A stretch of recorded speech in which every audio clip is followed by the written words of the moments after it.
An international Catholic aid organization is sounding the alarm over the situation for the faithful and clergy in Nigeria. According to a report from Aid to the Church in Need, so far this year, more than 24 priests, seminarians, and religious sisters have been kidnapped. Last year, 28 priests and religious were taken captive in the West African nation.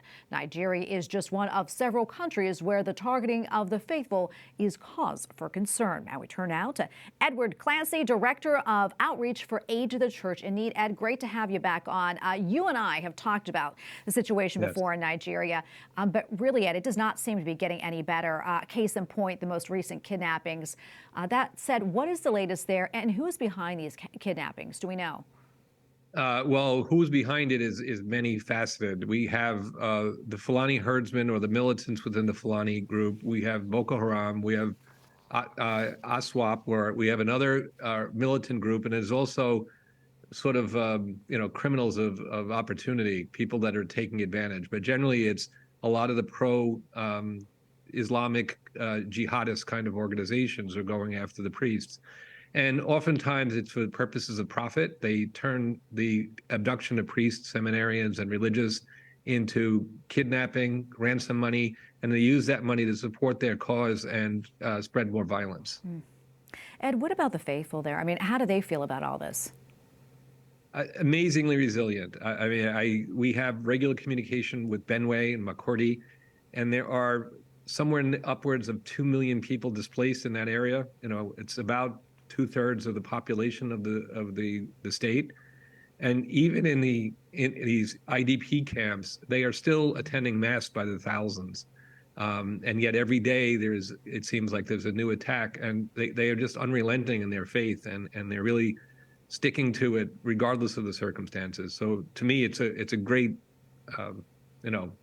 sense of wonder how they can do this, against such great odds. Yeah, it's incredible. What about the government there? I mean, has the Nigerian government responded at all? Are they doing anything about this?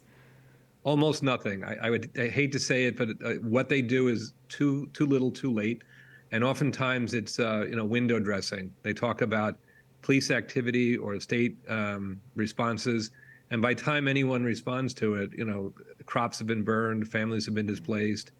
People have lost their lives.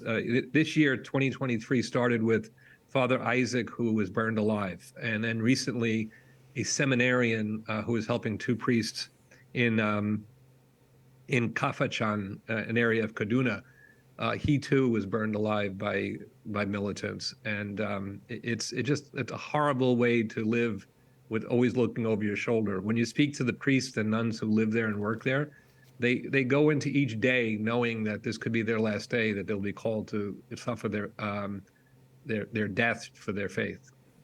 Ed, we don't have a whole lot of time left, but I do want to talk about the situation in the Middle East. I know that your group does a lot of work with the Holy Family Church, the only Catholic church in Gaza. What's the current situation there? I know hundreds of people were seeking shelter inside during the war. What more do you know? Well, the Holy Family Church had taken in about 400 to 500 people, women, children, families. And then about a month ago, less than a month ago, there was the bombing of the Orthodox facility. They have now taken another 300. So there's between 600 and 700 people that are being cared for. And there is some aid getting in, but it's not enough. They are short of medication, they're short of food, they're short of clothing. The people are essentially sleeping on the ground. When they can, they're sharing mattresses and blankets. So it's a difficult situation, and with the colder weather coming in, it's going to get even worse. Yeah, it's very concerning. Ed, great to have you back on, as always, and thank you for the work that you do. God bless you. Thank you, and please pray for both the Holy Land and for Nigeria. We will.